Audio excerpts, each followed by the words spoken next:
Inters. If you play League of Legends, you get them. There is not a worse feeling in the world than someone literally trying to lose the game on purpose. But when we say inters, most people are actually not referring to that kind of situation at all. Rather, just someone that magically appears to die at random times all game. This is also an inevitability when you play this game, so it's pretty important to know how to deal with it. What if we told you that there is one magic fix that will make it so you don't get this kind of player ever again? Yes, we're not talking about how to carry when your team dies randomly all game. We're talking about how to stop it from happening altogether. In this guide, you'll uncover the one thing that makes low elo so easy. Well, maybe two things, because if you want to improve fast and get the rank you've always wanted, then there's nothing better than skillcap.com. Stop wasting your time grinding thousands of games only to see no progress. With premium courses for every role and skill taught by the best players, Skillcapped is the perfect platform to help take your game to the next level. Take our wave control course. While you wait for your next game to start, you can learn freezing, fast pushing, slow pushing, bouncing waves, the list goes on, all in just a few minutes to maximize your improvement rate. The best part is it's completely risk-free, as you're kept safe with our rank up insurance. If you don't significantly improve while actively using Skillcapped, then you get your money back, no questions asked. So what are you waiting for? Get the rank you've always wanted by clicking the link in the description below. Alright, now let's get into it. Let's get one thing out of the way. There is no way to really pick who you load into the game with. This isn't a guide about dodging and looking up your teammates on OPGG to make sure you get Faker Jr. or anything like that. Ultimately, what we have to realize is that we can only control our own play, not our teammates. And so if all of the dubious methods for winning a lot of games are ruled out, that leaves us with one thing. We need to get better at predicting the ends before they happen. You'd be surprised at how often you alone can fix the problem. And in order to do that, we need to know what the problem actually is. So what is an int and how do you stop it? Let's watch a replay from a coaching session I did in high plat elo, and I will show you exactly when I know someone is going to int. Yabbles is doing really well this game, and his team is definitely stomping, but that doesn't mean we can get complacent. He dunks the enemy Ahri with ult, and just a few seconds later, I get a strange sense that someone is going to run it down. We're going to pause here, and I want you to watch the minimap carefully. Look at Morgana. While we did just win the play, this is absolutely egregious positioning by Morg here. Remember that Jarvan didn't use anything in the last fight. He still has ultimate and is full combo available, and Morgana is not a champion that has dashes to get out. There is literally nothing stopping him and Janna from turning and immediately killing Morgana at any point here. Look at how far away any teammates would be from helping as well. So how did I know this would happen? Let's go back and look at the frame that I talked about by Sixth Sense. Look carefully at the direction each character is facing. Notice anything? Gragas, Xayah, and Jace are all pointed in the exact same direction, while Morgana is pointed straight into the enemy jungle. In League, champions instantly point in the direction the last click was inputted. There is no turn time like there is in Dota, so we can always see exactly where the last click from our teammate is inputted just by looking at the direction they're facing. And what we're looking for is this exact scenario.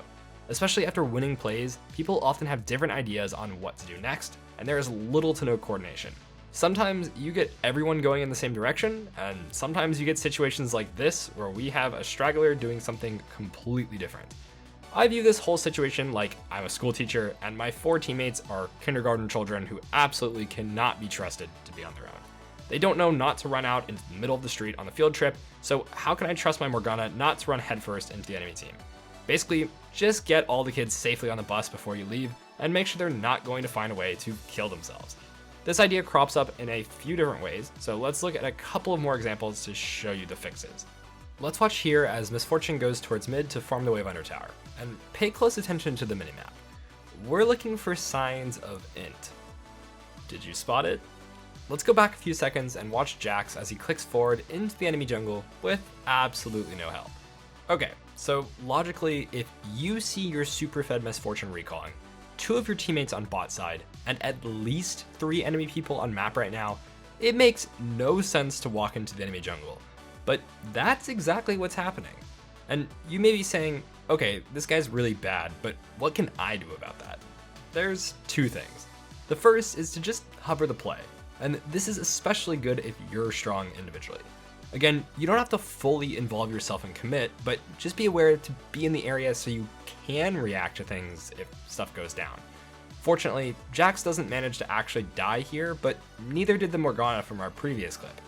Unfortunately, we now know that Jax has kindergartner tendencies and needs an adult. So it comes as absolutely no surprise when we see Jax click into the enemy jungle here while MF is trying to get everyone to go to the Rift Herald, which objectively is just a much better play. Of course, he dies, and notice how no one on Miss Fortune's team really even seemed to react. All it would take is for MF to walk over, drop an E, scare the enemies, and hold his hand to lead the poor kid to his bus seat. However, if we can't see the int happen before it does, we have no hope of ever being able to do this. So that is obviously step one. The second thing we should do is ping. And you might be wondering, okay, didn't MF literally ping the Rift Herald a million times and Jax still didn't come? What gives? And to that I tell you, let's watch an even worse clip. This is another student playing in silver, and he's sieging mid with Baron buff alongside his very low health Caitlyn. Obviously, with this amount of HP, it doesn't make much sense to keep going, so he pings several times for Caitlyn to leave, and guess what? His whole team manages to just die mid while he goes top to try and play for 2 lanes. That definitely doesn't feel good. So why exactly am I telling anyone to ping if this can happen? Well, because the pings aren't actually for your teammates, they're for you. Of course, we want to ping to try and get the play that we think is right to happen, but if you've ever dealt with kindergartners, communication isn't always that effective. We ping so we can identify the inting tendencies. If Bel'Veth pings twice here and Caitlyn makes absolutely no change in the direction that she's facing, it's pretty clear that she's going to ignore the rest. It's completely useless now to try and influence the play with pings. And now, we can move to the mode of, we just have to take matters into our own hands. Like earlier, we can move to Caitlyn and try and scare the enemy team and create pressure. But if that's not enough, then we can start trying to ping our other teammates to prevent them from following little Timmy as he walks straight to his death. This is where the whole children analogy kind of doesn't work, because I'm not about to advocate for kicking a kid off the bus, but just bear with it, it works for everything else, I swear. The whole point is that once you can identify someone as inting, and then you tell them that they're inting, and they still don't change, you can't just leave and hope they somehow figure it out. This is especially true for junglers as they're clearing camps. We can watch my student on Kindred as they're clearing here and listen to what he says. I want a full clear, because of then I want to move to Herald. So his goal makes sense. He has all his camps up and there's no dragon on the map, so why not play for the objective? But if you move your camera around to lanes, which he does, and then you see this, well, Annie has clearly got some different ideas. She's posturing super aggressively, clicking straight in with stun ready to go. So now it would probably make a lot of sense to go down there and make sure she doesn't run out into the street. So it is incredibly unsurprising when Kha'Zix shows up bot and threatens the bot lane. At the very least, it is pretty much always worth it to at least show up when you think someone is going to put themselves in a spot to end. This is very similar to another student's game where his whole team is pushing mid together while Vayne is busy grabbing the red buff. It's pretty clear to me, and I think it should be obvious, that those two ideas don't work together. If we want to hit mid tower, we shouldn't be farming jungle camps at the same time when all 5 of our opponents can show up mid. And lo and behold, Lee Sin flanks mid, and this truly could have turned into a disastrous situation very quickly. Let's use one more example that's a little bit different. My student is incredibly low health on Sona, and it's pretty clear that he just wants to recall here. Okay, let's just reset here. Maybe you stay if he's staying. Yeah, stay. Just go.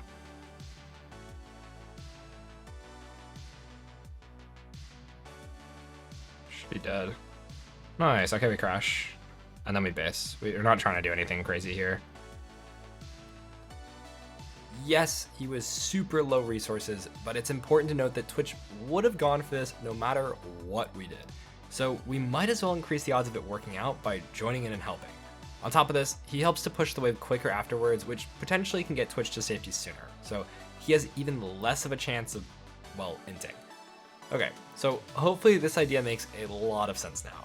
It may seem really simple and like it won't do anything, but I cannot tell you how many times I see someone make a great play and then completely ignore their teammate that didn't quite get on the same page right after it finished.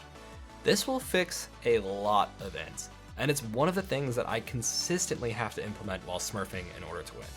In Challenger with good teammates, you can kind of expect everyone to pay attention to each other and have some sort of cohesion.